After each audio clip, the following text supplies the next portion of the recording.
5, 4, 3, 2, 1, 0.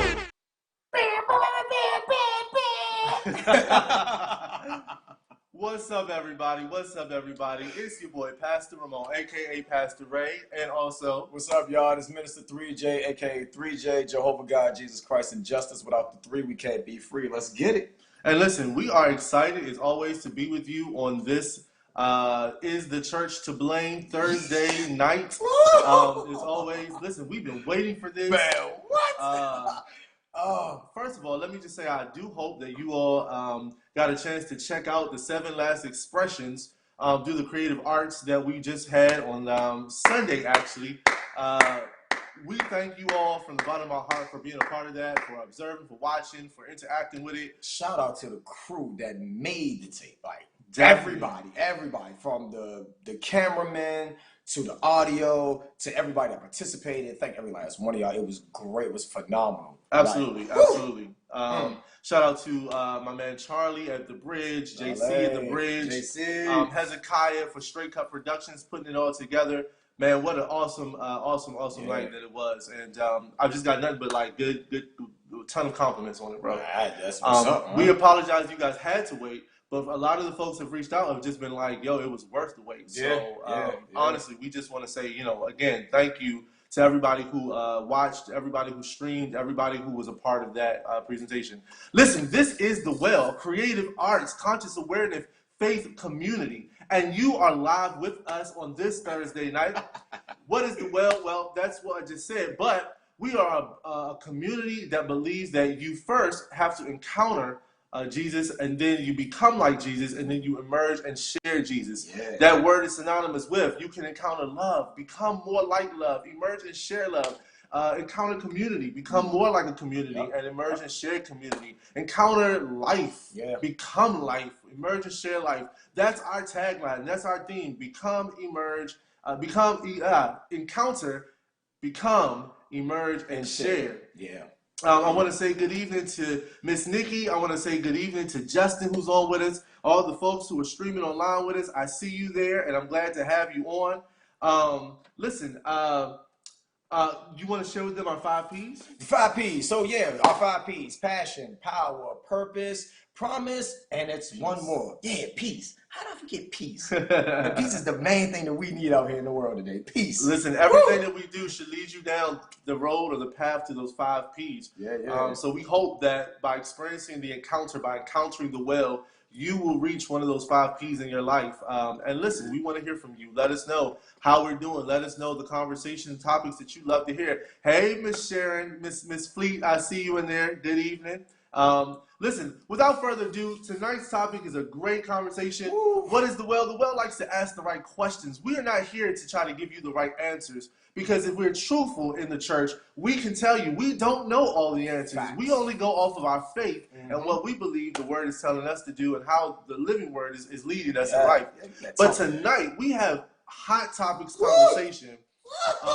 Sorry, I'm just excited. Is the church to blame? Wow. So listen, take a minute, like this post, share this post on your page, because we want to make sure we reach an abundance of people who want to have these type of conversations. So go on and share this on your page, share the link with your crew, send the YouTube link because we're on YouTube as well, and just let people know what's happening tonight. Listen, tonight we have a fantastic group of folks. You already know 3J. My man Brennan's going to be on. We got 2 other guests with us tonight. One of them have already been on with us. He's a brother. He's already family. And tonight we got one that's becoming family. So without further ado, welcome to Amplify Network. Welcome to Encounter the Well. Let's bring in our team for the night. Woo! Let's get that team together. Let's rock. I'm waiting. It's going to be love tonight, man. Here they go. There we go. Hey, what's up, crew? What's up, family? What's up, family? Listen, I just want everybody to take a quick second to introduce themselves, and we're going to get right into the conversation. So, of course, we're going to start with none other than our co-host on your screen to my left. Yeah, to my left. Get it together, bro. Get it together. Let them know what's going on, man. Listen, y'all, black at it again. We black at it to win. It's your boy B, and I'm going to just let y'all know, like, my Wi-Fi got me ready for all smoke today. It's got me ready for all smoke today, man. Awesome, awesome. Well, listen, we want to welcome a newcomer to our panel, but you know that after tonight, he's already family. But we'll introduce him to you all. Some folks, I'm sure, already on because he's such a popular gentleman. But Pastor Jeff, you know, it's been a long time, man. We've known each other for a while. You're introduced. You got a chance to meet the other co-hosts tonight. Why don't you share a little bit about yourself with the people, man? Absolutely, man. It's an honor and a pleasure to finally be at the well. It's where the water is that I'll thirst no more. So I'm glad to be here today for sure. My name is Jefery Postell. I am originally from Montgomery, Alabama, as you may be able to tell from the accent a little bit. Definitely, if you keep listening, it'll come out eventually. I currently attend seminary at the Wesley Theological Seminary, working to achieve or get May 10th, actually. I'm graduating in a couple of days. I need to emphasize that. May 10th. But Master's of Divinity with a specialization in, thank you. With a specialization in African American Studies. So I'm just grateful to be here and be with you this evening.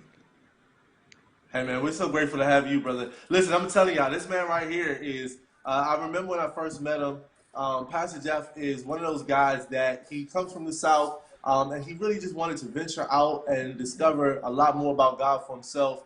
And once he did that, man, I mean, he is vocal about who God is in his life. I mean, he is really becoming a pioneer to the church. I shared a post that he put up with the couple of all the folks who are on. And we're going to talk a little bit about that tonight. But, I mean, you'll see his voice. He just uses his voice to teach people, motivate people, educate people. Y'all should be looking out for my brother, Pastor Jefery Postell. He is one force to be reckoned with. I appreciate that, Pastor.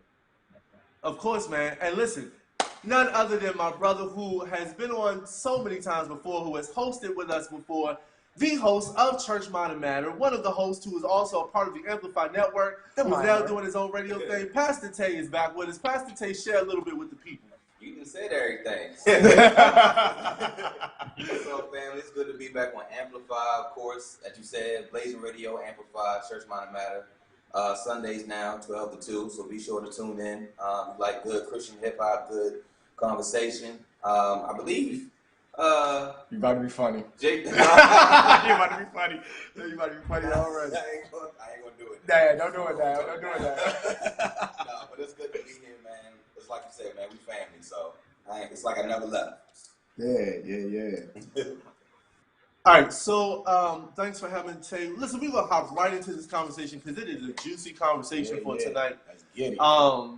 And so, listen, we're talking about, is the church to blame?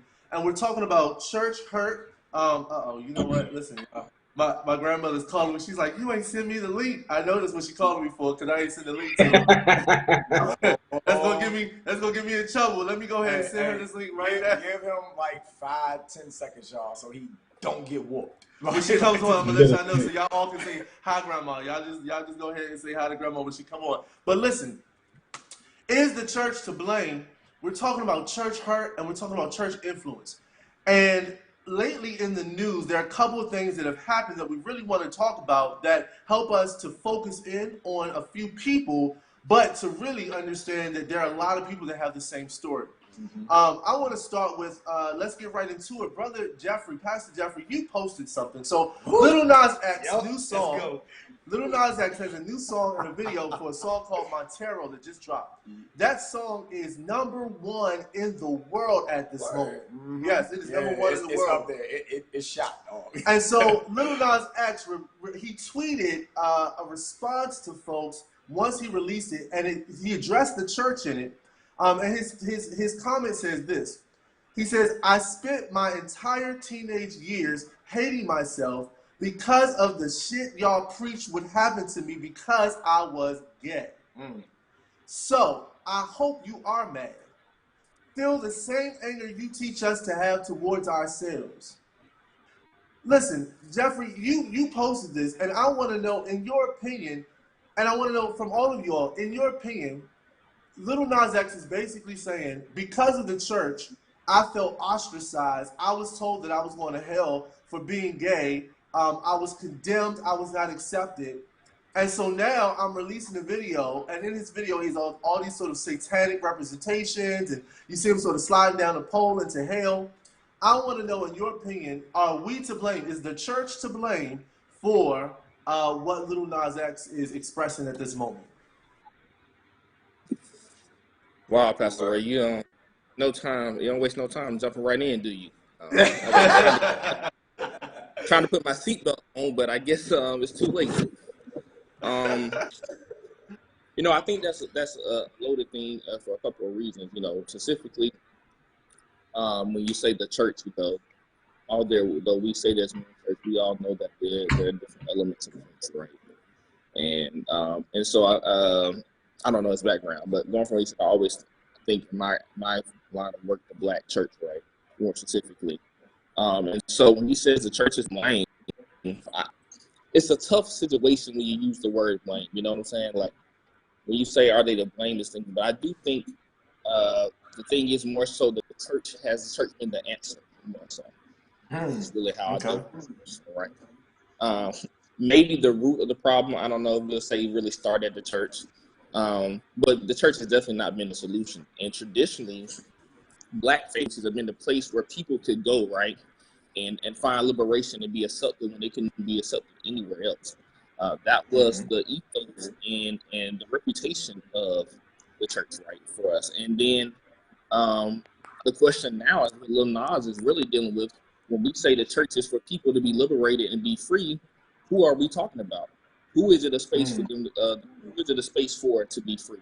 For all people, or for people who meet the rules that now the church is placed on them? And that's really what he deals with. And so, I think he brings up a good point, right? He already said, that he's blaming the church, but in the beginning of the song, which is amazing to me because we skipped this line to go talk about all of the artistic elements. At the beginning line, he said, in life, we hide the parts of us that we don't want the world to see. We lock them away. We tell them no. We bash them. But here we don't. And then he says, welcome to Taeron, which is his real name. What he's really saying is, I have not been able to actually be myself. And for the church, that should have caught our attention and said, hold on. If you haven't been able to be yourself, that's already a problem. We want you to be yourself. Whoever God has created you to be, that's who we want you to be. And so if the church is saying, from the response to the video, then you can't be who you think you're supposed to be. You need to be who we say that we think you should be. Then there's a problem. So that, blame is a tough word, but definitely we have not been the solution to the problem. That's so interesting, man, because, I hear you, and you're asking a good point, right? I love that. And Miss Nikki, she says that, right? She sort of repeats after you, who, free for who? I think is what she said. I think I saw it somewhere. But Go ahead. I got something. Brennen, I want to hop over to you because this is a panel that has all sorts of, the well is big on perspective. And what I also, again, want to reemphasize is that, right, like we don't all know all of the answers, but we want to give our honest opinion of what we believe and what our faith stretches us to. Brennen, what are you feeling about this? Because I know we've had a conversation about it, but in some ways, I think you are more caught about the propaganda of it. You want to talk to that a little bit? Yeah, and I think that was my issue with the whole thing. I didn't have an issue with necessarily what his message or anything like that, or even his stance and his personal beliefs and his lifestyle.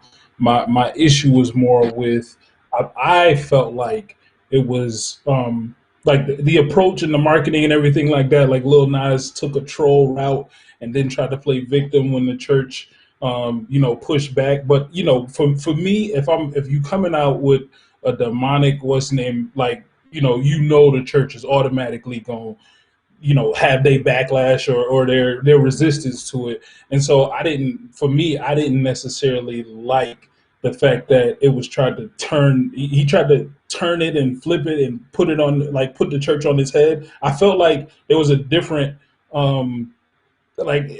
strategy could have been used, because to me, I felt like it was a little bit of gaslighting the church and then backing off once the church responded. But is the church to blame for this? Placing blame in one location isn't like you just can't do that. No one thing or one entity is to blame, but I do feel like, as Pastor Jefery said, like, you know, we've played a part and we haven't been the solution that we should have been in situations like this. Pastor Tay, how did we get to this point?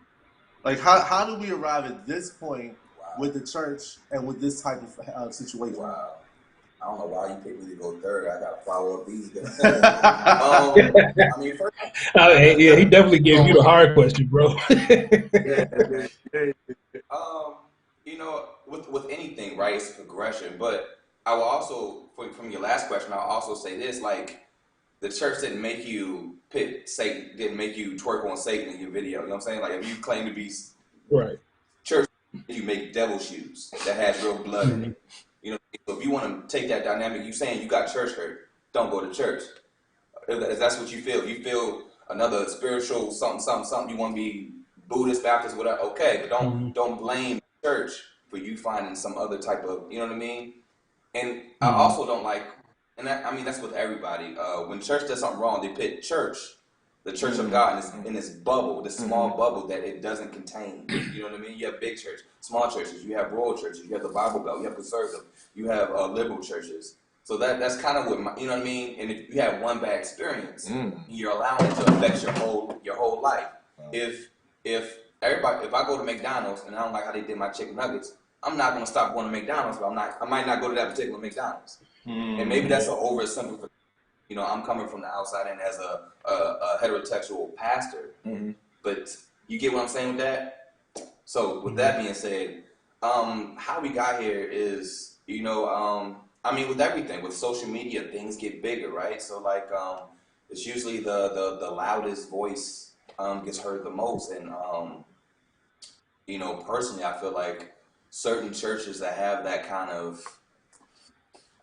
conservative viewpoint are always usually the loudest. You know, when you have churches that are more lenient to different perspectives, they're doing their thing. You know, they're you know what I mean? When you have certain conservative churches that want to speak out and want to say, you're doing this wrong, you're doing that wrong, they're the loudest voices. And I think media always, mayhem sells, right? So when you have that mayhem, they want to put that front and center, but they don't talk about the reaffirming ministries they have. You know what I mean? They don't talk about churches who fund HIV clinics who usually only cater to people of the LGBT community. That's not in the media. But we always hear about this conservative church, this church period did this one thing to me, and now forget God. So I think that's how we got here. You know what I mean? I think media really pushed it to a level. And now it's kind of up to us to have these kind of dialogues to kind of stem the flame and try to get things back. Yeah. Can I build on that just a little bit? Because I think it ties back to what Pastor Jefery was saying in that whole like power struggle and power control and wanting somebody to be just like them. I think that's been the culture of the church for the longest, is to, you know, create these cookie cutter Christians that, you know, fill the mold and will come and, you know, they pay their tithes, they'll worship politely, they'll go home, you know, be in Bible study, and then they'll come back the next week.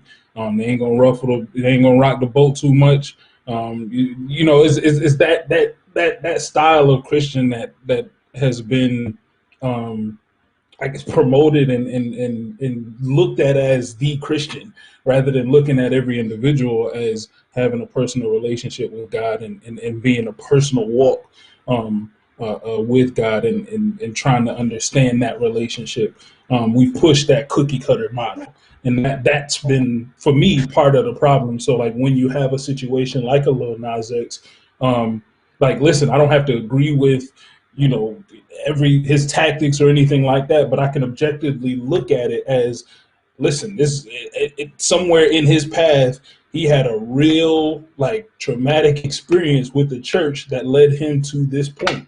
And objectively, I can say that and just realize that like some of this, from my standpoint, is a show out to the church, you know, and so like I understand it. I don't agree with it, but I can understand it and not like vilify him for it. So I want to read. couple of comments. Off too. Crystal says Crystal responds to Pastor Tay, and she definitely says, it's easier to find a McDonald's with a broken ice cream machine than not. Let's not act like it's rare for Black folk church to be like this. Come on, Pastor Tay. Miss Nikki said, give me a second. Miss Nikki says, to an extent, but there are those that actually do speak truth. However, I do think the institution of the church as a whole is what needs to be discussed. She later says, the church tries to control believers, like you said, to fit the mold in order to check the box of being holy because I am holy. They don't teach self-control, but instead they control you in order to keep you from doing the sin in general. Pastor Tate, I just want to give a moment. Who was that? Who? That was Miss Nikki. Miss Nikki said that. Yeah. That was it. That was it. She might need to be on one week. She does. Miss Nikki be down in the comment section, man. She's down in Georgia. Let's give a shout out to Miss Nikki. ATL shouted.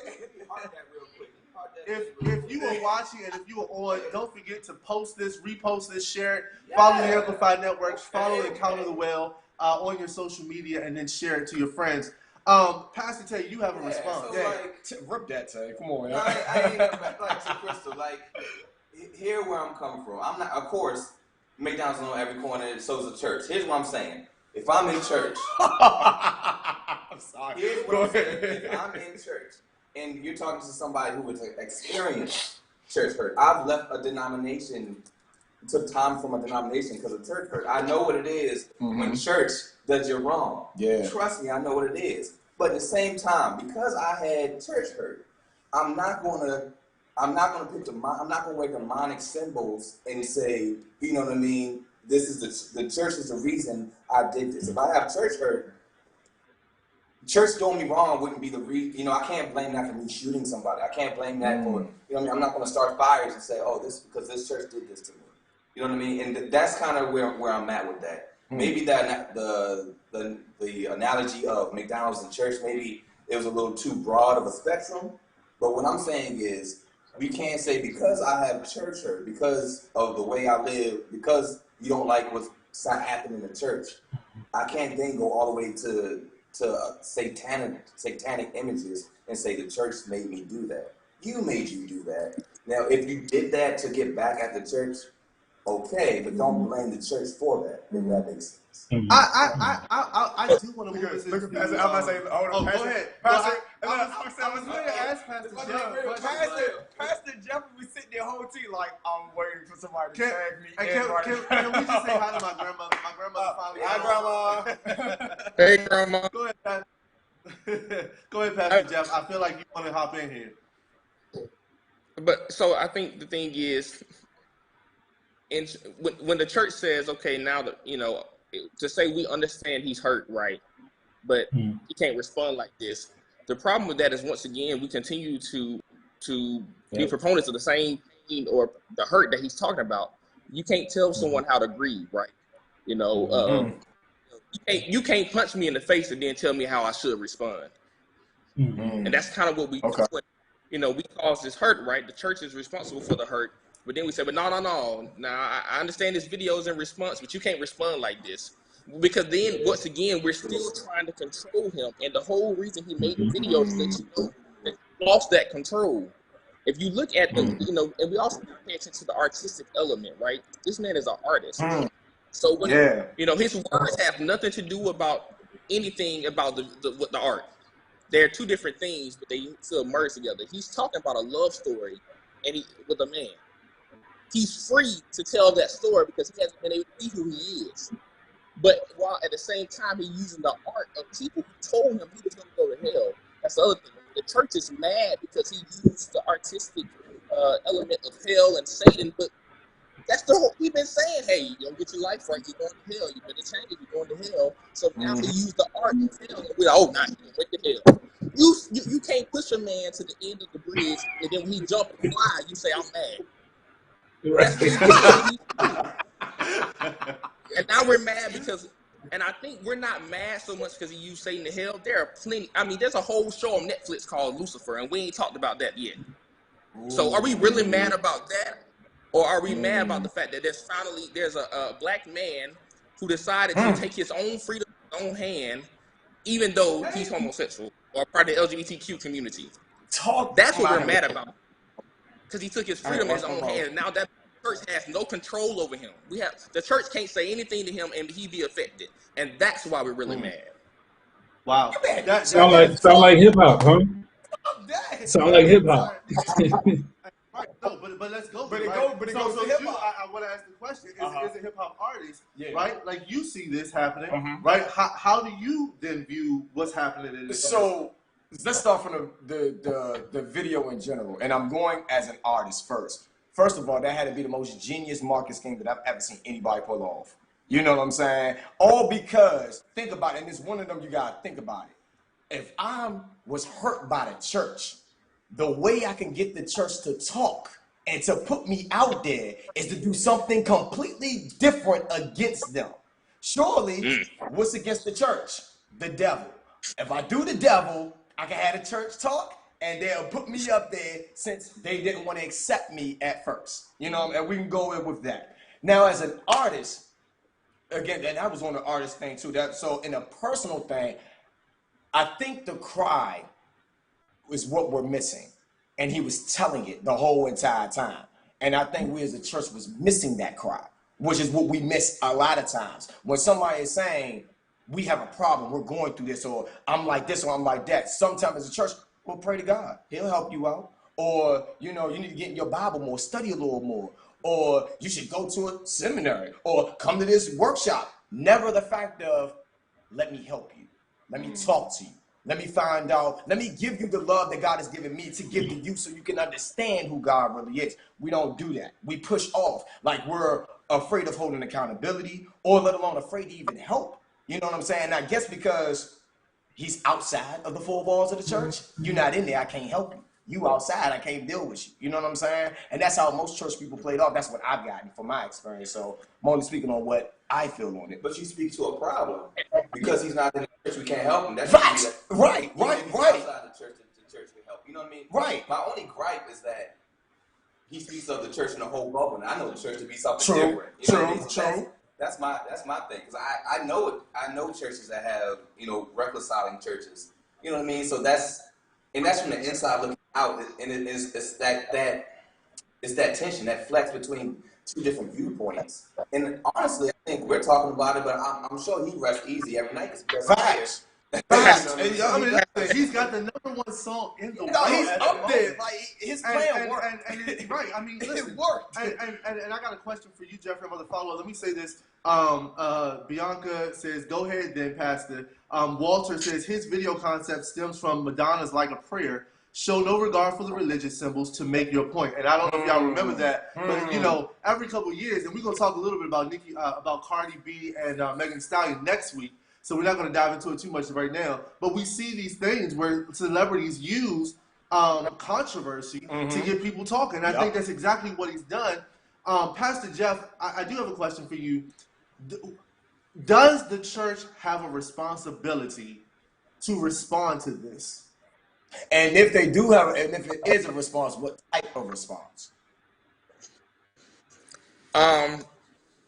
So I'm coming to that question. Just one thing I need to point out while it's in my mind is also in this video, this will go to my point, where the church continues to get it wrong. So if you watch the entire music video, there's a scene where he is martyred, stoned, killed.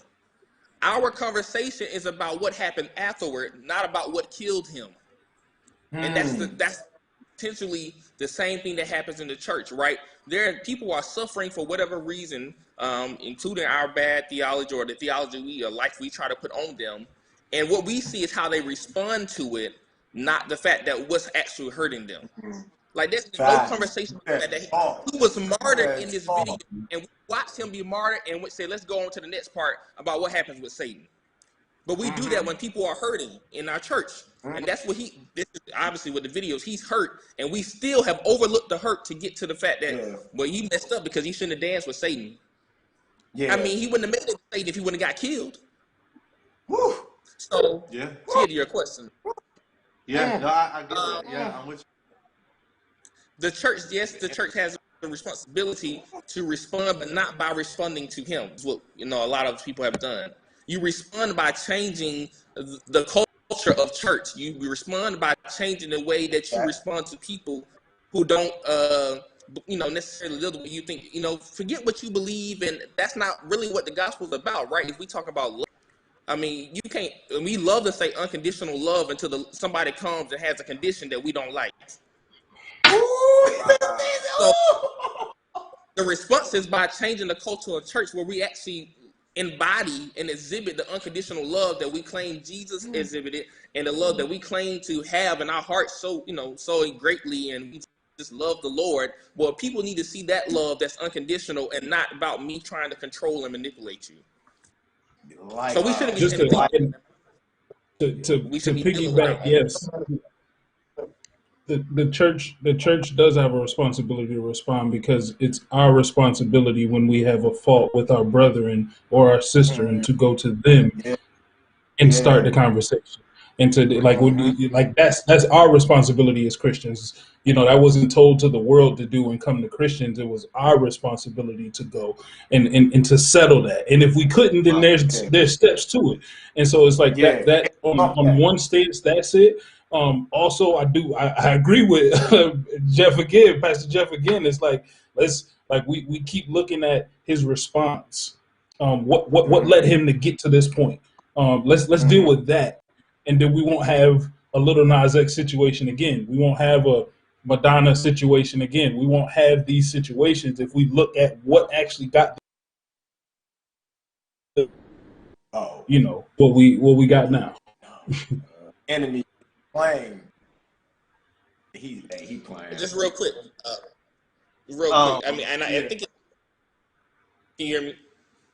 Yeah. I think this goes back to.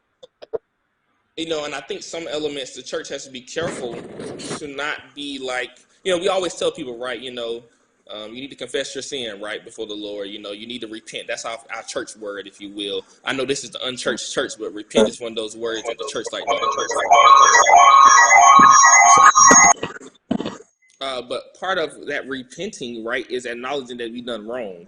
And so there is a responsibility and accountability the church has to take, but the church is so busy trying to protect itself that it doesn't take time to take responsibility and accountability. And so if it doesn't take responsibility and accountability, we can never move forward, because you're too busy trying to protect your image and say that, it wasn't my church, it was that church. It wasn't me. We were the good people. It was the other people. Pretending to be Jesus rather than the people. I ask you, but how do you take accountability when we have so many churches with so many different doctrines? You know what I mean? That's a question to Pastor Jeff. We've got so many different voices in the body of Christ, in the church. We have so many different viewpoints. You know what I mean? It's hard as a whole to take. You know what I mean? To take that step forward. Go ahead. No. I mean, listen. I think to me, that situation would be similar to Jesus and the 12 disciples. Like, they came into a religious community and religious world that didn't necessarily agree with what they were preaching. Like, Jesus was a radical to most people within the church and things like that, but he still had to go and do his work. His work was still to go and be that alternate perspective and to lead people to a better relationship with God. And I think that's still our responsibility, because he was still looked at as a part of that church structure, like he was still referred to as rabbi and things like that. And it's part of why, what happened to him, because it was, because in that structure, he was still respected. And I think that because the dominant culture in church and the history of church has been like this hatred and this just misplaced, like, bad emotions towards homosexuality and things like that, and even demonic demons and the devil and images of the devil and things like that, because of the history of it within the church. Like, that's what we're fighting against. And so where, you know, we all may attend and be a part of reconciling ministries and things like that, like we have to realize that we are the minority within the majority church.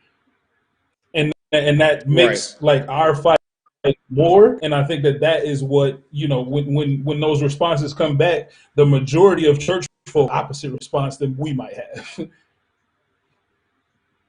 Right. I To want Pastor Tay to. question, I think. Go ahead, Jeff. Go ahead. Go ahead, Pastor.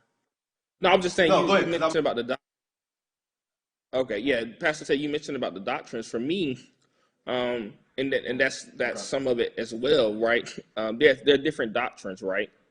True. And Crystal said this earlier in the comments. You know, the problem is bad exegesis, is what she said earlier somewhere in the comments. But if there's a gospel or religion theology that does not set people free, then it's trash. That's my personal opinion. I like that. That's a good word. That's a good word. So if that's the case, then you still have the responsibility when people have trash theology to say, hey, this ain't it. Because somebody is being oppressed from this and it ain't liberating. So we're still, even if your church is a good church and you have not said anything to the bad church, you're still responsible because you saw people being oppressed and sat to the side silently. And we know silence is just as bad as being on the wrong side of the story. Yeah. Some great comments. I just want to highlight, again, if you're watching, please like this. Please share it on your page. Like, share. I mean, yeah. There was a place where I wanted to read where Miss Nikki says the church asks for members, but doesn't take the time to actually disciple. So when the person doesn't change in the time frame they have set, they tend to shunt, chastise, blame, and claim backslide, and be quick to remove them from the fold instead of understanding why that person is struggling. I never forget, just to that comment, I had a friend who was quote-unquote struggling with homosexuality, but that's what the church had labeled. And so the church put him in this program to try to deliver him from his homosexuality. And they prayed over him, and they fasted for him, and it just wasn't working. But the church was like, you know, they were continuous. They were bashing him. And then when he decided that it just was not something he could be delivered from, it was like, oh, so now you just going to give the devil all that you got. You just going to go ahead and leave. And then they scolded him. And it was like, wow, the church is actually, they tried to bring somebody in, and because they didn't move the way they wanted them to move, now they're the enemy. Now, it's not the devil's the enemy. You the enemy, because you just can't get out of what you're in. I see that Tashia, I think it says, we refuse to deal with the hurt. It's messy. It's time-consuming. It makes us examine us and still offer love. It causes us to deal with us so that we can do the work. We don't want to do that. It's our responsibility to be the answer, to heal, give unconditional love. And Jawan, brother Jawan, good to see you. That's Says, Tasha. That's Tasha, right? Oh, was it Tasha? I'm sorry, Tasha. That's my mama. And Jawan. That's my mama. Oh, Tasha. That's your mama. Hey, mama. Yeah. Mama? He said, get my mama's name right. Look. Now we You better get it right, bro. Now it makes sense. Love it. How love she it, speaks, love how it. Brennan speaks makes sense. Love it. And Brother Juwan, who's on, says, you have to be accountable to truth and not opinions. Facts. I want to move us a little bit forward. I want to talk a little bit and switch, staying with the church blame, but I want to talk a little bit about the Kirk Franklin piece. Yes. You guys know that. Wait. Before we go there, I gotta ask my mom to leave because we might expose some things. No, I'm just my dude gotta leave. We might. I know that's right. Listen, Kirk Franklin was recorded during a heightened argument with his son. During the conversation, he was heard raising his voice and cussing at his son, his 33-year-old son, which is an important fact. The response from the public has been split. The question is, how can the church possibly defend Kirk Franklin's action? Is there a lack of accountability because of someone's status? Pastor Tay, I'm going to look at you and see if you want to answer that. Hey, look, come on, Tay. Start it off, Jeff. Start it off. Come on. Warm it up, please, Jeff. I mean, there's so many levels to Told you, that. I'm ready for the smoke. Man, bring smoke. I want smoke for this. Come on, yeah. Let's go. say what Yup, I you say. so can. Come on. But like, every person I ask, every person in of color, they have no problem with it because everyone had. Listen, my mom made up cuss words to say to me. I got beat to the white meat. The white meat. The white meat. I got scars now from whippings. It is. You know what I mean? Like, listen. You think Kirk Franklin doesn't love his son? You know what I mean? We have to look at it in so many different ways. Like, Facts. for one, yes, Kirk Franklin was wrong, right? Let's put that out there. He was wrong for cussing, but also the son was wrong for putting that on there because you only see it from one side. You don't know what that conversation was. Kirk Franklin said that they were going through therapy, and that the son didn't pick the part where the therapist was on the phone. You know, so we can't just see that one aspect of that family dynamic and just already make this conclusion that, hey man, you shouldn't have did that. You don't know what happened. Now, yes, it was wrong, but we don't know the circumstances that made this is kind of the same thing what we were just talking about. We don't know the circumstances that caused him to say those things. Now, hindsight 2020, would he say that again? Probably not. Does he want a relationship with his son? Probably so. But as we see that one, to me, it makes him like him more because I realize Kirk Franklin ain't perfect. Facts. You know what I mean? We hold these religious figures high, even on a local level, pastors. We hold them higher than life, and actually, hey, they're people human. we all sin, Facts. therefore fall short to the glory of God. Facts. When we can realize that and live into that, and just say, look, I'm not perfect.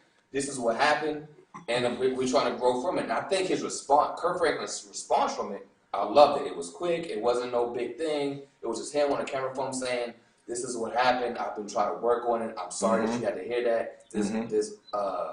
This argument with me and my son, and so on and so forth. So, you know, that's kind of where I stand on it. No, as a church, we don't have to condemn him, but you know, we should be praying for him. He should be seeking counseling, and I think those are the things that he's doing. So I want to offer for those who might push back. And I'm not going to say that this is totally my view, but I do want to offer this because I always believe in perspective. Listen, we talk about this, but a lot of people would argue that there is we need to be careful about mental health in this. And so a lot of people would say, but are we ignoring the son? Because, right? Yeah, sure. And I'm going to address what Pastor Tay said. Pastor Tay, I hear you. And I know what you said to be true. Here's the deal. But whipping you down to the white meat was not right. And so did that cause some sort of psychological damage? Has that hurt you mentally? Are those things that you have to live with that have some sort of way hurt or damaged your mental health? And so are we as a church ignoring something at the same time? Yeah, we have some parents who definitely have cursed at us. Yeah, we have some parents who have yelled at us. Yeah, we have some parents who parent differently. But does that make it okay? And are we ignoring this because of Kirk Franklin's status and not dealing with the mental issues that could be happening here? I like that. Is that a question? No. Yeah, I mean, No. I will respond. I'm going to respond. No. And I say no because honestly, my view on this is a parent and a child got into an argument, and it got real heated, and some things got leaked. But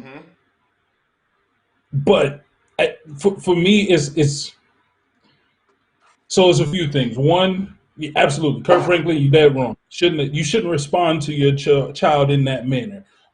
Do I know what led Kirk Franklin to that point? No. Can I absolve the son of leading Kirk Franklin to that point? No. But at the same time, you're always in control of your own actions. Kirk Franklin, you shouldn't have went there. But at the same time, like I've been in situations like y'all ain't see my mom in the comments, like Pastor Tay, when you said beat you to the white meat, she said all the way to the white meat. Like that's my mother. You feel me? Like we to the white meat, and it's like, is that the best route? Nah, but can I say that I shouldn't have had some type of discipline at the moment? No, absolutely. The breakdown was a communication breakdown between father and son, and it turned into an unhealthy communication and conversation. It was a private conversation is the main thing for me. It was supposed to be. It wasn't in the public. Like it wasn't, hey, let's jump on live and have this conversation in public. It was a private conversation. And I feel like there was some trust breakdowns for both of them in it, to where it came public and then all the backlash and things like that. Like I wish, like my hope is that they can work on their communications issues and they aren't here. They can find healthier ways to communicate, even when they're angry, even when they're driven to a point where, I might not be able to stand you in this moment, because I believe that there's true love there. And part of that love is like, I mean, for me, I know for me, I'm not going to get angry with someone to that point if I don't care about you. If I don't care about you, like I'm going to move on. Like you don't matter to me. But it's only the people that I really love that can get me to a point where, I'm busting down a Kurt Franklin, like I'm busting down one of them phone calls just like that, and probably saying a lot of them same things, but it's like I think part of it is absolutely, yes, we have to learn how to communicate better, to discipline in healthier ways, and there is like that trauma sometimes or PTSD of being whipped to your white meat when you was younger, or getting cussed out all the time and things like that. Like there's absolutely emotional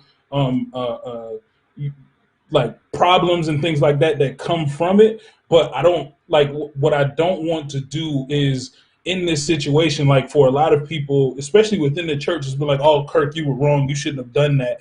When like there's like, again, like we said at the beginning, you can't place blame in one place. There's blame on both sides. Both of them have things to deal with, and they can communicate better and provide a better, like, just base situation for them to communicate and to build their relationship, which they both want. Like in the end, because this was for attention, to bring attention to this. This is how my father talks to me, and for Kurt, it was probably like he was thinking, and like me thinking of Kurt, he was probably in a situation where, oh, you want my attention? Now I'm gonna give it to you. That's what, and that's the, like, so it's like that type of situation, and I wish they wouldn't have gotten there. But I'm not going to vilify either one of them. I personally don't have too much to say on it, other than I hope that they both like continue to get counseling and find healthier ways to have the conversations they need to have. 3J, you want to? Yeah, so before, because Pastor Jefery looked like he about to tear this thing up. So before you take this, Pastor Jefery, you look like you about to tear it up. Let me just, as a father, let me go ahead and get my view on that. It's a yes and a no situation. Yes, he was wrong because of his anger that he lashed out. And that's all I can give to that. Now, with that, that goes to Pastor Jeffrey's point. When I get angry, you can't tell me how to react. You can't tell me how I'm supposed to act. I acted the way I acted. So that's where the no comes from in that. Now, from a father standpoint, a lot of people missed the part of that video, especially the beginning of that video, where Kurt Franklin said, since you didn't understand the way I talked to you the first time, what I was telling you, let me put this in a way you can understand. So with that, that alone let me sit there like, okay, the son pissed him off. Try once. Try 2 times. In order for this man to get the way he got, he had to piss him off. You know what I'm saying? We don't see that side. We don't see that part. Right, we don't see that part. Also, I know I'm going to get a lot of lash for this. However, I believe y'all brothers will understand this. His son is a grown man. If another grown man come at me in a way like, who are you? I'm jumping back. Yeah. And that's exactly what Kurt Franklin did, how I see it. You jump at me, fine. We man to man, bet I'm going to jump back at you. You know what I'm saying? And with that, I didn't know. You know what I'm saying? Because, again, that's not front. Any black man and any black parent, for real, we're not about to act like we don't cuss out our kids, or we haven't cussed out our kids. We're not about to act like we didn't beat our kids or threaten along, you do this, I will beat your tail. We're not going to act like we ain't do that. We're not about to act like this is not a part of our culture in general. So like we ain't deserve it either. Exactly. We about to act like we don't deserve it either. So to put a Kurt Franklin, you wrong, knowing that we do this every day, technically, it's kind of contradicting to me, but to each his own. Brother Jefery, take it. Take it, Jeff. Take it, because I can feel it. Take it. We really don't have enough details, as all y'all have said, about this situation to fully diagnose. However, from what we witness, it's easily and simply abuse, period. It's an abusive relationship. Perhaps the reason we struggle to see the abuse that's happening there is because this hits too close to home. As all y'all have said, I'm sure as my mom watching, I might have a conversation tonight too, but we've all been beat, right? We've all been, because we all dealt with the same abuse in some shape, form, or fashion. But the first step is to name it. It is abuse, right? To be honest, is because it's also a power dynamic that's at work here. Father son type thing. Yes, he's 33 or whatever. There's still a power dynamic at work, at least definitely on the parents and child, right? And there's one who's hired. For some reason in this great Western civilization, we always have hierarchy, parent, child. So child to me, I'm the parent. You shut up, I'm talking. Yeah, you got a good point, child, but shut up because I'm the parent, right? So we deal with that issue already. I also think their trauma begets trauma. Kirk has, we all know he had a lot of trauma in his childhood, right? He had a whole situation in history of dealing with trauma. My guess is he hasn't dealt with that trauma. Hence, I think it's there. Right. And so if you don't deal with your own trauma, of course, you're going to end up projecting it on someone else. And that's what I believe we witness. I think the learning piece for us is the importance of mental health. Crystal kind of talked about this and somewhere in the comments about you have to deal with yourself, right? Love yourself enough to deal with your own mental health, get a therapist, right? Deal with your own trauma so that you can then parent without inflicting more trauma on your child. So, for me, it's an abusive situation, regardless of how it happens. I'm not, I'm not trying to go act like you said, act like I'm not. I didn't grow up in the same type of environment, but just because I grew up in it doesn't mean that it's right. It's still abuse. Right. And I'd like to sort of just add into this a little bit too. Let me just say this. And this actually gets a lot of comments. Miss Nikki, who says the history of the ass whipping for compliance and control goes back to slavery. That's why the discipline, tactics, and culture of black parenting is toxic. Monica, who says ultimately Kirk is a human just like everyone else, and he's entitled to have a moment. Yep. The fact that information or a situation that was between a parent and child was made public was wrong. Kirk will always be the father, and the word tells us to honor our mother and father so that our days may be long upon this earth. I got actually something to that too. I want to just sort of this is crazy because I actually am right in the middle. So I will admit, let me just say this first. I actually was not totally brought up in the same type of household. I honestly, I think I got maybe 2 whippings, but I knew better, right? Because my grandmother was a school teacher. I got 2 a day, bro. Well, let me say this, right? And listen, mama is on. But I will say this, and I know you see it. She just said. Look, I'm better, but I still don't do well with my kids when they disrespect me.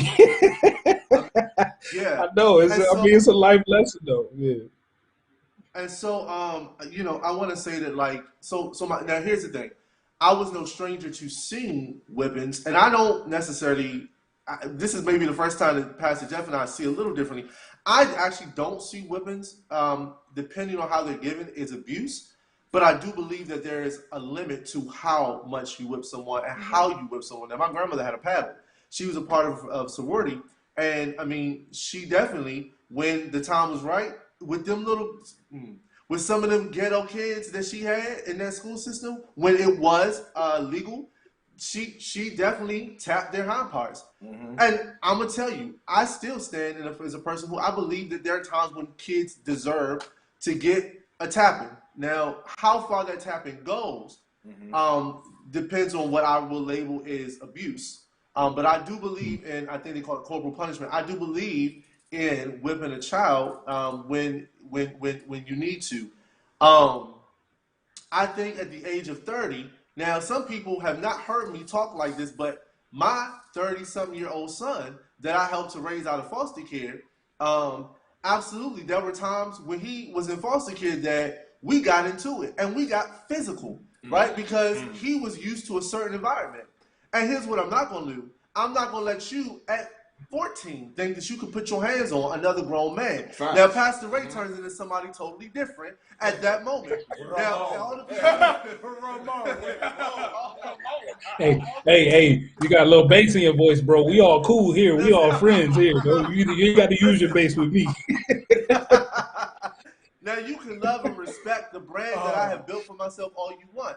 But you step to me incorrectly, and I might just have to step to you as a man. But we see that even in the Bible, when there were people who had to go to war with people, right? Jesus wasn't about letting you just touch on his anointing and his anointing not coming back at you. Those were things that happened in the Word. But I think we have to be clear, right, not to do something that's not in love. And so when we're responding, if we're not responding in love, then we're absolutely getting it wrong. That doesn't mean that you go abusing love, right? I'm not saying that you go whip somebody and say, because, right, I love you. Now, we all know there are these moments where it happens, right? This hurts me more than it hurts you, baby, but I'm doing it out of love. I'm not saying that's always wrong, but are you breaking the skin, right? Are you totally affecting somebody? Are you mentally damaging somebody? You just got to take all those things into account and be careful with how you discipline. That's my 2 cents. I don't know that I'm all the way right. I'm going to say it like I said at the beginning. Everybody who is a Christian does not have all the right answers. These are perspectives, and everybody is allowed to have a perspective. You know what I'm saying? And see,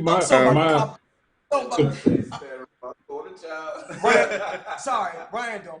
I'm so copywriting every conversation that we have from now on, dog. Everyone. I am copywriting every conversation, like that. Go ahead, Tay. Oh, let me also just lift up. I know Pastor Ron. Shout out to Pastor Ron who was on. I saw that he put a comment. I can't find it, but Pastor Ron, thank you for being on and thank you for sharing with us. Pastor Ron over at Gethsemane United Methodist. Shout out to them.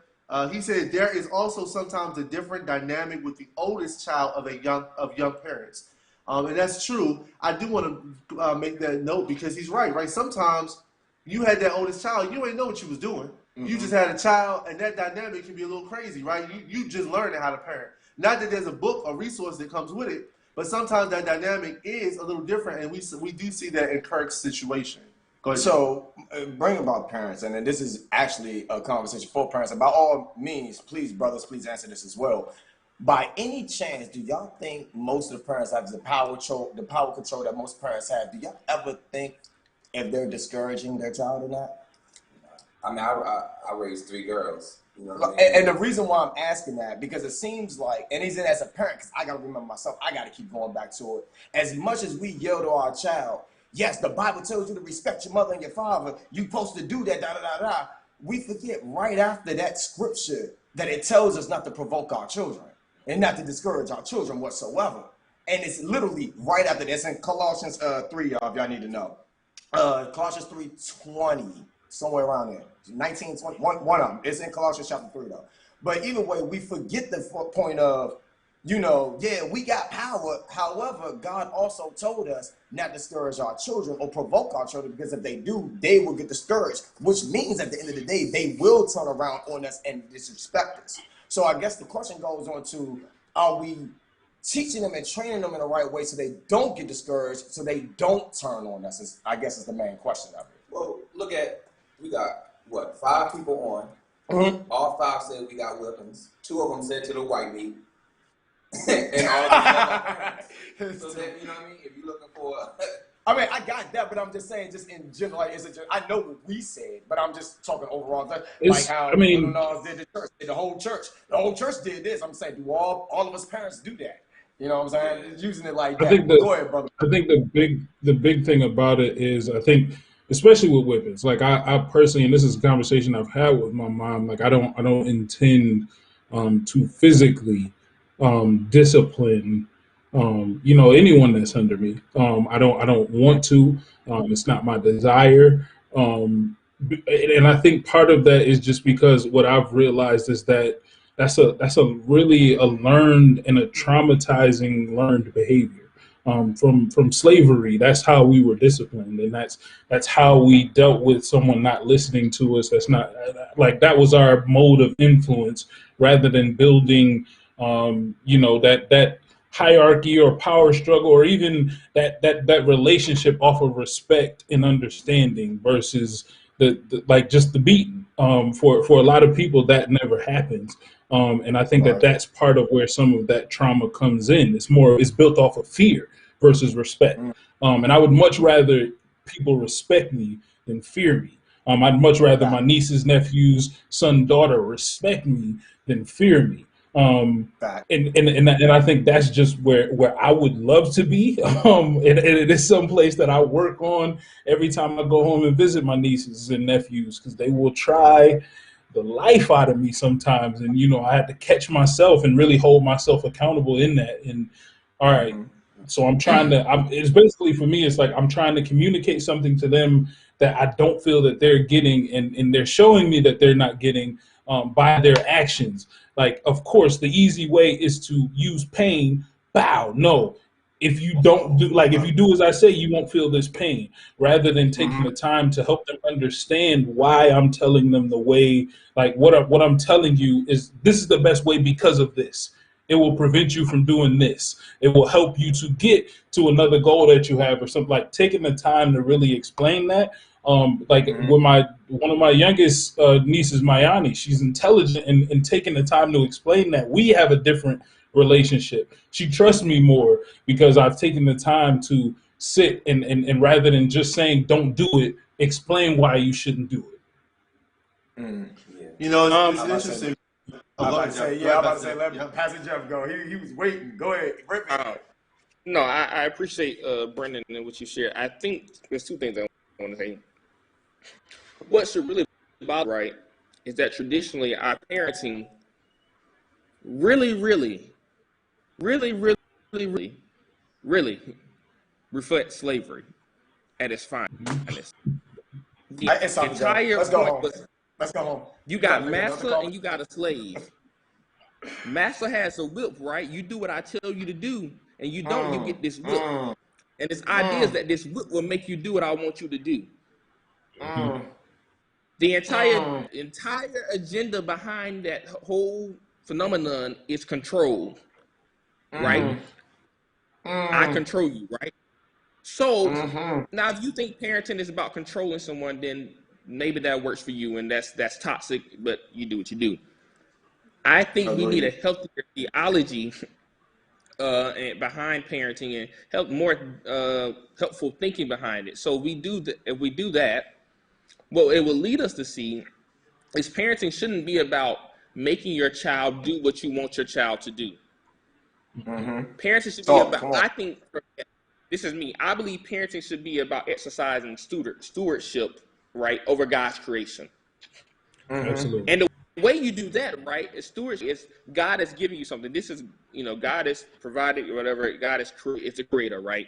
You allow for that creation to flourish to what God has already designed it to be.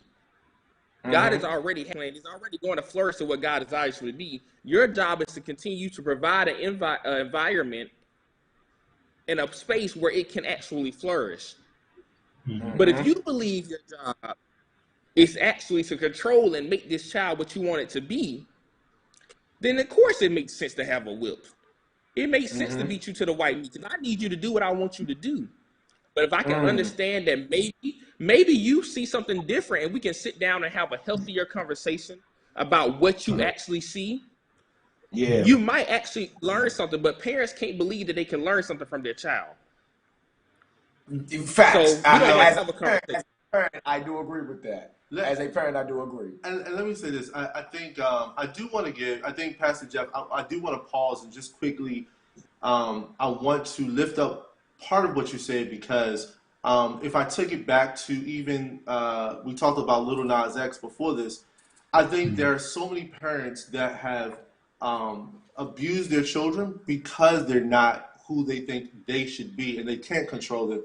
And I want to speak about the LGBTQ community, because you hear that so much within that context, right?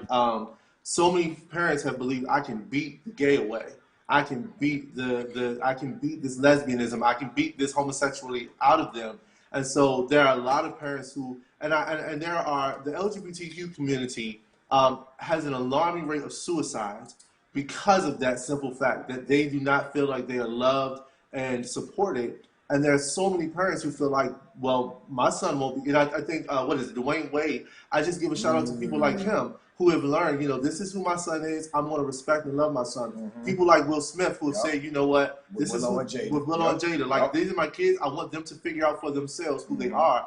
But I think that's a very important point to just make sure that we don't let that slip by. Facts. And I think, Brendan, you said it too. We're not responsible for making our kids something. They come into this world with their own personality. They come into this world who they're going to be, and we do need to allow some freedom to let them be. Now, I just want to say this because there's some parents who will hop on and say, well, y'all just gonna let y'all children just run anywhere and do anything, and y'all ain't gonna be good parents. No. That is not what anybody said. That's not what anybody said. Big clear on that. That's not what we're saying. So let's make sure that's clear. That's clear. Nobody said that. Disclaimer, like, no. I do want to take us to another question, kind of following that, because we're closing in on our hour. When we talk about this place of, and I think this is a good segue, we talk about allowing children to be who they are. We talk about allowing the LGBTQ community to live into who they feel they're called to be. Some folks would say, Pastor Tay, Pastor Jeff especially, that the church has become too lenient in its own theology. That the church has become too passive in its own theology. Some folks would say, well, now you just let anything go. Now when people just want to be something, just let them be. We don't stand up for the Bible. We don't take up for the word of God. We just letting people do whatever they want to do. Little Nas X decides he want to do something, and y'all just okay with it. What's happening with the church? And I'd love to hear your response to, is the church becoming too passive in its theology? Has liberal theology become too passive to abide by the word of God? Who said conservative theology abided by the word of God? Look, I think everybody was just sitting there like, yo, let's hurry up and answer before Jeff. Pastor Tay is about to respond. Listen. Man, okay, listen. No, because how can I say this? I feel, from my viewpoint, I feel like we focus on the LGBTQ community, but yeah, we still dealing with alcoholism, we still dealing with addiction, we still dealing with adultery. How many people are celebrating in the church we go to right now? Well, we don't talk about that. We don't talk about the addictions. We don't talk about generational church curses. We don't talk about financial whatever, right? We don't talk about those things, but because LGBTQ seems so different from what you're accustomed to, you want to focus on that. You want to call it sin, you want to call it not sin. That's a whole nother show. But let's not act like that's the only sin that's going on in this place. Talk it. And a lot of people who are pointing the fingers are the same people doing the same thing. Talk just that. in closed doors. You look at Jesus and the woman caught in adultery. Everybody want to stone a woman caught in adultery.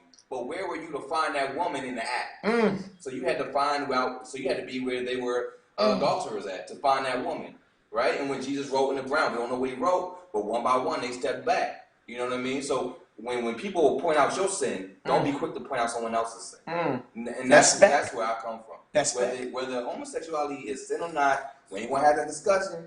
That's a whole. That's a smart move. But if you feel that it is, it's not the only sin that's going down. For we all sin, therefore fall short to the glory of God. I said it again, and that's kind of where I stand with that whole. Yep, absolutely. Brother Brennen, hurry up before Pastor Jefery take it. Jefery, he's steaming. Yeah, he's steaming over there, so you better hurry up and go, Brennen. You better hurry up. Nah, man, it was. I told you about, we invited a pioneer of the church on. That's brother Jefery. I'm so glad to have him with us tonight. But yeah, salute to the brother. Absolutely, man. It's been a pleasure to have him. No, I mean, I think the problem is, and bro, this. I mean, yeah. The culture of church is the problem more, and then the theology that built this culture. Like we think, I mean, we even go so much of the church culture and what we have used the Bible to reinforce church culture. We've more used the Bible to reinforce church culture than inform it, and that's been part of the problem. Like we use the Bible to reinforce like policies from that came from King James when the English church was first starting and things like that. It's like we like, and that's not the real. Like that's not the real church. That's not even what the Bible was intended for. And so like that's the problem. And part of that structure is to one, maintain that hierarchy, and also to like build those cookie cutter Christians. And I think what the problem really is that I think as more people really get into the Bible and understand what the Bible was for, and develop a relationship with God, we realize that the system of rules isn't church. And so when we start to break down and look at the rules for what they are and realize that most of these are man-made, and it's not necessarily a sin if I don't listen to your man-made rule, you know, like that's where that breakdown happens, and that's where some of that fight between conservative and liberal, or you know, conservative is just traditional, what we've done most of pretty much all of our lives, and liberal is just, hey, what if we think about this differently and try it a different way, like, and that's the you know, that politics and all that stuff. I don't. It's the frustration I get with a lot of that conservative versus liberal conversation. It's like we're just discussing a different way of doing it. Like let's have that discussion and look at whether or not this could be more positive and lead us to a better goal. Like that's where like the theology of even my own theology is ever, you know, ever growing, and I'll read the Bible one day and have a completely different, you know, understanding of a specific scripture because I've gone through more life, or because I've had a different experience, or because I did a little bit more research and I understand more of what went into that story. And that's like, we don't read the Bible one time, get this one thing from it, and that be what we live off for the rest of our lives.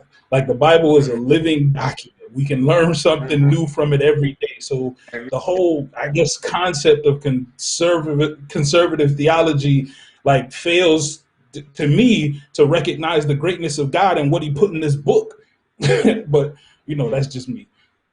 Wow. Yeah, Pastor Jeff, I'm gonna let you have the closing word on this. End it, bro. It's on you. You know, this is a tough thing for me, and it's tough in the sense that when you say too passive, right? I don't. It's not about being passive, right? It's about. Hey, I was about to say, bro, we ready for smoke, bro. It's about It's about the lens that you decide to look at the text from, right? And I mentioned earlier when we began that the black church specifically, that's all I can speak for. That's all I've been in, for the most part. The black church specifically, right, it has a tradition and a need, if you will, for liberation. Here in America, we know too much about oppression. We all know all too well about oppression. And unfortunately, once we got on these shores, Master tried to use a different lens of looking at and looked at the text differently to continue to keep that oppression, right? So the black church has a unique responsibility to not allow that to happen, right? And to say, no, Master, you can take your religion and everything else with you and get on out of here. Because here in this house, we are trying to be free, because who the Son sets free is free indeed. And if we do that, then you have to move to a different lens, right? Because when you know better, you do better, but also because there's a new way we should be looking at the text, right? We don't have to keep using the same way that Master used the text, right? We can move to a place where we say, no. We can't, because they remove some of it from us as well. So we can't use that perspective. You know? Right. But the gospel at its core is about liberation. And that, we once again go and not liberation for those who we agree with, not liberation for those who we say, oh, this you're fine over here. We like you. No, it's liberation for all people. So if you get that, so I think it's not that we've been too passive. It's that we have crippled sometimes our churches, our laity, and others with a. I'm sorry, I'm gonna use a strong term one more time. A piss poor theology. We're so focused That's on. an accurate word. We're focused on, it's a lot of, and this is also part of this master theology. We're focused on personal salvation, this individualistic approach. That's not what the Bible is. There's never a time in the entire text where we see God only concerned about one person and them getting their blessing and reaching up and grabbing it. Right? But yet we continue to use that theology in our churches, hurting folk. And so I think in order for us, I think what we need to do is move to a theology, right, that is centered around liberation, community, right, and love. Those three things alone would change the trajectory of the church by itself. Wow. And you would you have to move, right? You would have to change some things that we've done. But I'm just going to say this real quick since y'all got Easter in your spirit anyways. The church has claimed to be a people of resurrection, right? We claim to be a resurrection. So if we claim to be a resurrection people, in order for something to be resurrected, something has to die. And it's time for that old master theology to die so that we can resurrect the theology of liberation. Since we like to shout, he got up, right? So if he got up, we need to get up with a new theology. That's it. I think DJ is looking for something to throw at you. Yo, I'm looking for a Bible. But he can't throw something at you because he might break my screen. God. But he's looking for something to throw at you. Oh my God, if that wasn't a word. Listen, we're gonna close out, but Brother Jawan said something about holiness is right still sits deep in my soul. How many of us have heard that, right? Holiness is right. Lady Miss Nikki says right, but understand it's the Holy Spirit that makes us holy, and it's a gradual change. People don't make you holy. You can't even make yours holy, which is why we tend to fall short. We strive. First of all, no set of acts can make us holy. Hey, that's it, right? There's no set of acts we can do that will make us holy. So it's like let's stop basing it off of what I do. Right, and I think that's you just said a kind of great point, Brennen. Like this holiness thing, also, what does it mean to be holy, right? I mean, that's come on, talk it. That's a very simple term that we will use, right? But I guarantee you let me get 4 good church folk to sit right here and define holy for you. All of them give you a different definition. So really, we're not saying holy. We saying we want you to be what we think you should be. If we really are worried about holiness, we definitely be worried about liberating people so they can be free to have a whole relationship with God, to be whoever God has called them to be, and be totally set apart. Because being set apart, right, means I got to be authentic to who I am, which means you can't tell me who you want me to be. You got to let me be who God called me to be. So do we really mean holiness, or do we really mean that we need to be controlling you? And I just want to tag on to that because my grandmother and I have this conversation a lot. And thank God for my grandmother who has really evolved in her Christianity. If we had more time, I really wanted to kind of talk about that. But what I will say is, one of the conversations her and I have had so much, I grew up learning classical music. So I'm one of those kids that definitely has a value and appreciation for like the hymns, for the anthems of the church. I love a good cantata, like things like that move me. However, right, I'm also a person that loves a good gospel concert. And I mean, I'm talking about a good loud gospel concert. Give me my drums. I need my drums. You know what I'm saying? And so I have an appreciation for all of that. But I think my grandmother we really kind of found ourselves in agreement about this because what I have to remind people is that, look, where you go to church, how you worship God, there's not necessarily this right, wrong way as much as there are preferences, right? You want to go to church where you feel comfortable. Yeah. You want to go to church where you feel that the community reflects your values, your principles, your standards, the things that you enjoy are the things you want to be present in your service. But just because you find a church that does not worship the way you do, or praise God the way that you do, or look at God or talk to God the way that you, does not mean that they're wrong in how they worship God. And what I think we have to remember is that preference is preference. I prefer to worship God in my way. You can prefer to worship God in your way, and neither one of them have to be wrong. That's how infinite God is. That's how big God is. We can all worship God in our preference, and neither one of us have to be wrong. And until we get to that place, we will not allow ourselves to be liberated in how we even approach Jesus, right? Because how we approach Jesus, right, it varies. But just because you enjoy a quiet service and I enjoy a loud one, does not mean God ain't present in both services. That is all about preference. That is not necessarily Bible. You understand what I'm saying? Right, facts. But we don't want to close. Listen, I mean, this has been a great. Yeah, listen, we done run out of time, man. This has been a great conversation. Man, you serious? It's been a. Listen, y'all, my puppy upset with me, man. Yo, do we go that fast within an hour yet? We did. And let me say this. If you are not following the Amplified Network, please follow the Amplified Network on your Facebook and YouTube. If you are not following Encounter the Well on Facebook and YouTube, please follow Encounter the Well on both Facebook and YouTube. When we get back in live in person, I love to make sure the people that have joined in with us find out how we're going to worship in person, because listen, we are the Unchurched Church. Follow us on Encounter the Well, both on Facebook and Instagram. Make sure you share this post with your friends and with your network. And listen, we're always looking for people that are willing to come on and have the conversation. We're also looking for more topics. So if you believe that God is putting something in you, you like, yo, I want to see them address this because the traditional church ain't addressing it. Let's have the conversation. Pastor Jeff, it's been a hoot having you on, man. Miss Nikki says part 2. I see you, Miss Nikki. I know that's right. So we talk about next week? Memphis, you want to so next week is still another hot topic. And that hot topic this next week will be the hate we give. And I know probably like the hate we give, I'm talking about as we as the church, we as the people, the hate we give, even we as black people give to each other. So it's going to be an interesting topic. We're talking about stop the Asian hate. We had the discussion with Cardi B and Candace Owens, how they going back and forth with the hate they have. It's going to be. And we're going to talk about the voting. The voting that's happening in Georgia. Yeah. Oh my God. Ooh. So it's going to be a mean conversation. Y'all make sure y'all tune in next week. Definitely. Listen, why don't everybody give a shout out how they can find you? We'll start with Pastor Tay. How can people keep up with you? Let them know what you have going on that they can tune into. Yeah, so actually we're doing the same topic Sunday, 12 to 2, Blazing Radio, Church Minor Matter. We're on there every Sunday, 12 to 2 slot.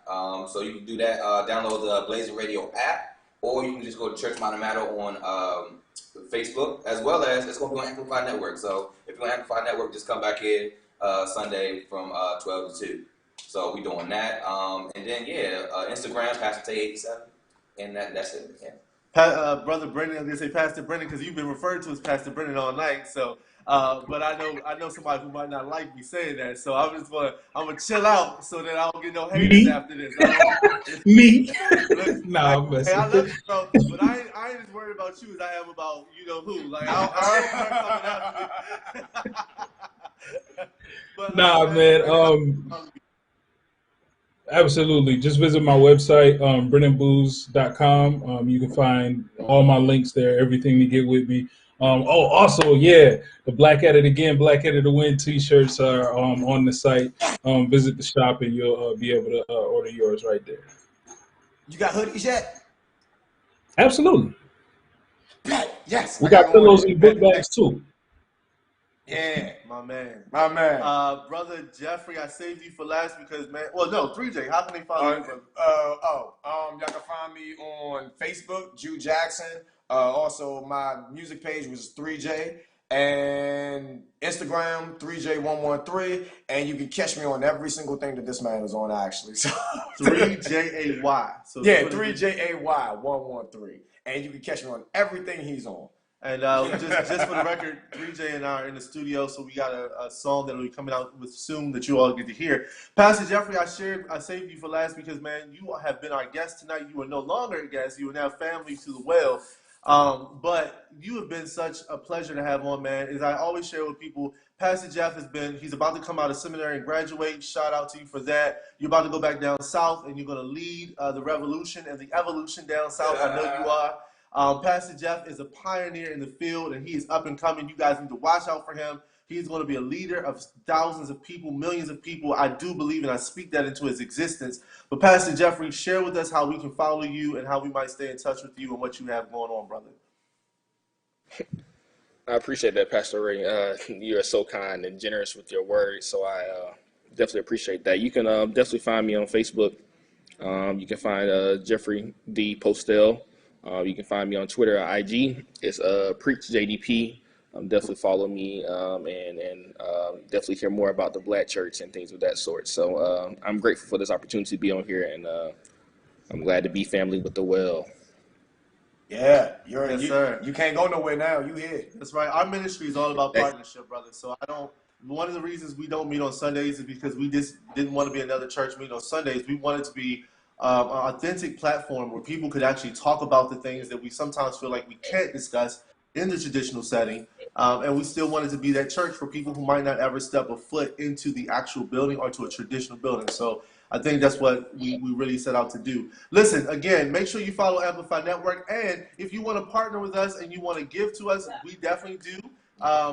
We do invite you to embrace an investment into us. You can text to give 84321, any dollar amount. If that's $5, $50, or $500, text it like it is in the picture to 84321. We're trying to expand our reach and try to expand our network so that we can reach people who are looking for something new and non-traditional and authentic and real. Also, make sure that you're following us. Like I said before, follow the Amplify Network. A shout out to Jackie and Terrence over there at the Amplify Network. You can check us out at www.encounterthewell.org. And if you want to give that way, you can also go to the last tab, which is give, and share there. But also learn more about us and what we're doing and how you can grow with us. Also, if you scroll down to the bottom of our website, you'll see a place where it says volunteer. Go there, enter your information, and you can keep up with us because you'll get on our email list, which will go out to you every time that we go live and share with you what we're doing. Listen, it's been a great night, family, and we love you. There's absolutely nothing you can do about it. Everybody's on. We love you, and we appreciate you. Thank you for the comments. Miss Nikki for commenting and keeping it down in the comments. Brennan's mom, thank you for being on. Grandma, thank you for being on. Brother Larry, I saw your comment. Thank you for putting that in the chat. Y'all go read what Brother Larry put. Until shout out to everybody that was in the comment today. Every day was going off today. Hey, Crystal was in there today. It was. Say it again. I said Crystal was in there. We thank her as well. That's a fellow colleague. Oh yeah, most yeah. Shout out to Miss. Absolutely. Thank you, Crystal. Oh, and Pastor Jefery, you want to give a shout out to your fiance? Right, and my fiance, who was probably going to have me watch this all over, so I'm going to look at myself on camera because she's just getting home from work. But her name is Shay Nunn. She is a physical therapist, and I'm grateful for her allowing me to not have to cook tonight, so I can do this as well. So thank you. Oh, you ain't discovered the Uber Eats ministry yet. Well, you know. The thing about Uber Eats is then you had to have a conversation about finance and budget. So I'd rather just cook to avoid that conversation. That's a smart man. You on the path, bro. Hey, listen. Also, shout out to Brother Walter Lundy, Dr. Walter Lundy, who was on with us tonight. He's a partner of mine for the One Love Life Center nonprofit that'll be coming out. You guys will learn more about pretty soon. And also Pastor Ron Triplett over at Gethsemane. Again, we're out, guys. We love you, and we'll talk to you soon. See you next week, and the event will be up soon. Peace out. Peace.